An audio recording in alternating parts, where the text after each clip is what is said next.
Greetings and salutations, ladies and gentlemen, and welcome once again to the Storyteller's Corner. I'm your host, Joshua T. Calkins-Treworgy, also known as Byron Sidious. Today we're going to be continuing with the presentation of Captured, a Metroid fanfiction. We're going to pick up where we left off last time with Part 8.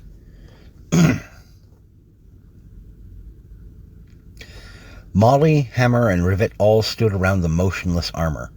Molly's jaw set tight, her teeth grinding as she stared down at the still form. Jarek raised his scanner and looked down at it, then pivoted on his tread base and looked up at the captain. "I am sorry, Captain, but the sensors indicate that Wrench is dead inside the suit." "How the hell did this happen?" Rivet growled, backhand slapping Hammer across his armored chest. The Catholic stumbled back and automatically reached for the handle of his ready pistol, but he moved his hand away a moment later. "I don't know," Hammer said. "It was probably something hardwired into the armor, some kind of anti-theft program. Iran might have installed it at some point." "That would coincide with my findings," said Jarek in his plummy tone. "According to these readings, Wrench's system is full of a nerve toxin, likely administered with a pre-installed hypo. Such instruments are usually utilized to deliver combat stimulants to the armor's user. Converting one or two to deliver a poison is not illogical. However, there is another chemical in her system as well," Jarek said, once more looking down at his scanner. "What is it?" Molly asked. "Cytozera," the robot replied. "It is used to enhance the sensory inputs of a user.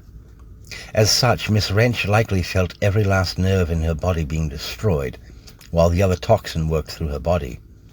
She likely died in exquisite agony." Rivet had heard enough.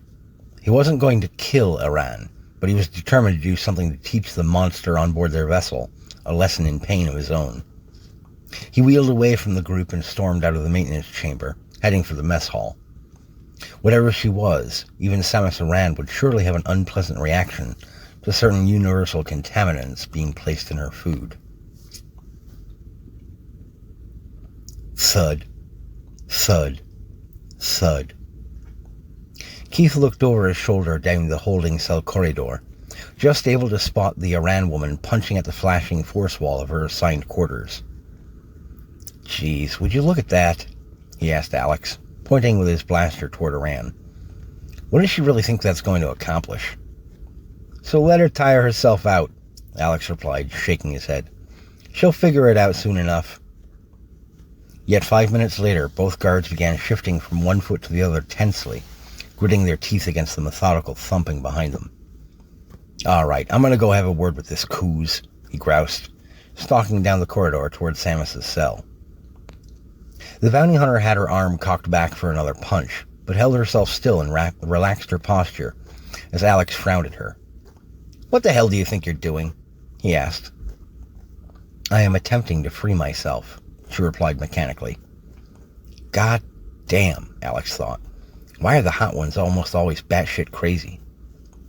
"I should think that is obvious."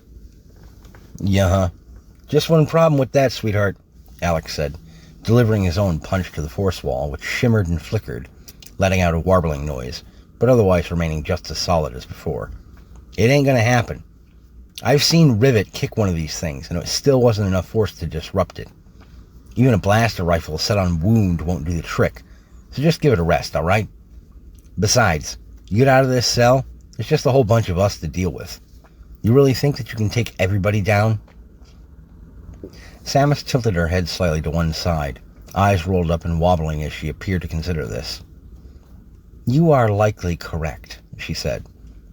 "Still, I require contact of some kind," she continued. "Conversation. I require information." "I'm not going to tell you jack shit, lady," Alex said, shaking his head. "Rivet warned us about you, so no dice," he said, turning to head back for his post. He expected her to pull the usual kind of thing most female prisoners would, baring her breasts and pushing them against the force wall, or making some kind of badly worded inference to indicate her willingness to exchange sex for release or favor. Instead, what he got was the continuation of thumping against the force wall. Keith was now coming toward him, lips pressed into a thin, tight line.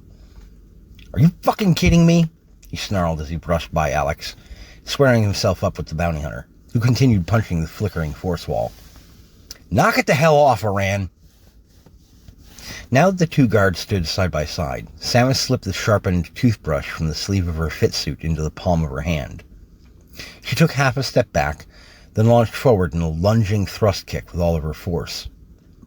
As her heel crashed into the force wall, disrupting the field, she pumped her hips forward just a little to allow herself to land directly in front of the one named Keith. Her arm whipped around in a vicious arc, burying the shiv in his throat and pushing him over into Alex. Too stunned to react appropriately, Alex tried catching his comrade, who was gurgling as blood spurted from his wounded neck, the carotid artery punctured perfectly. The blaster rifle Alex dropped was suddenly in the bounty hunter's hands, and Alex lay half-pinned under Keith as the other guard thrashed in death paroxysms. Samus pressed the barrel of the rifle against Alex's forehead, and he went still. "My armor," she said, eyes half-lidded, one foot pressing down into his crotch.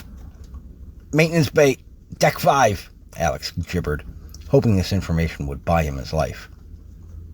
"Thank you," Samus said. "As I said, I just wanted information." She then pulled the trigger, blasting Alex's head all over the floor and nearby wall of the corridor.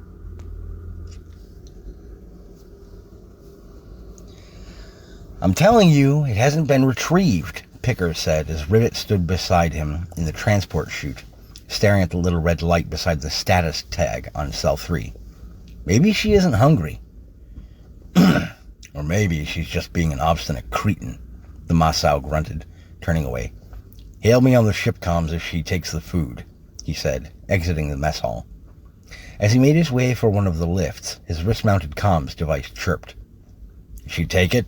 he asked as he pressed the device face to activate his end. "It's Vincent, sir," said another member of the crew over the comms. "I tried hailing the captain, but her comms are off. We've been red-flagged by Zod." Rivet halted before the lift door, looking up and down the corridor. "What? Did he say why he's canceling on us?" "He sent a text packet, but I don't understand what he means. I forwarded it to you, the captain, and driver, sir." The line bleeped twice rapidly, indicating that Vincent had disconnected. Rivet pulled out his pocket-sized datapad, got on the lift, and pressed the 1 button for the command suites deck, where Molly had likely gone after Jarek informed them that Wrench was indeed dead. He opened the red flag message from Zod then, and trawled through the brief message and attached info file. As he read on, the dread he'd felt when first encountering Aran resurfaced, his every muscle firing up as his fight-or-flight instincts blared alarms from every nerve and gland. "Fuck," he rasped, charging down the hall toward the captain's quarters, pounding on the door when he reached it, only to find the door access panel lit crimson. "Captain! Captain, this is important! We have a massive problem here! Open the door!" he bellowed. Half a minute later, Molly opened the door, her face puffy and blotched from weeping, but her overall stance braced for more bad news. "What is it?" she said with a sniff, wiping her nose on the leather sleeve of her jacket.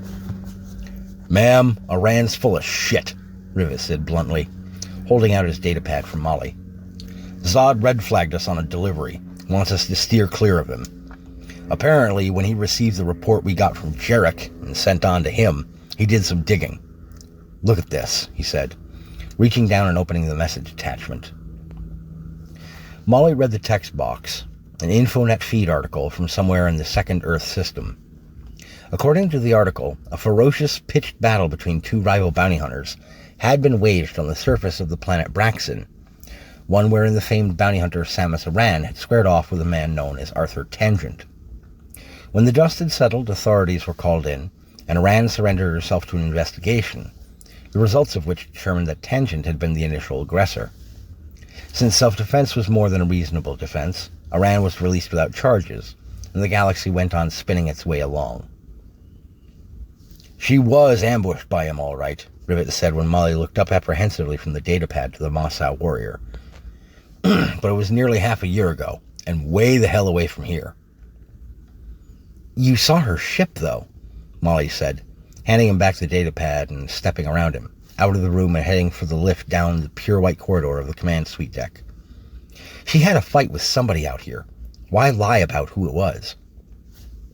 Because, ma'am, driver said, stepping off of the lift 10 yards ahead of them, holding the doors open with one outstretched hand. Her ship isn't damaged at all. Driver's hands flew over the navigation console as he tried to rapidly explain the basics of their situation to the captain and the Mossau warrior. So you see, while we've been flying along, thinking everything is hunky-dory, her gunship has been using our own tow cable to make small adjustments to our course, so small that we wouldn't really notice, right? Well, thank Maker that Jenkins down in engineering noticed something off about the dozer's energy output, or I wouldn't have known to get up and look. Have you had any kind of sleep? Rivet asked. Couple of hours, I'm fine, said Driver, pulling up another display. Anyways, Jenkins calls me and says there's some kind of video data packet being streamed from the other ship to ours, which is weird, you know, because we don't see anything out of the ordinary on the forward viewers, and when we rotate around, everything looks just fine. But then, take a look at this, he said, pushing a button and pointing at the bridge's view screen.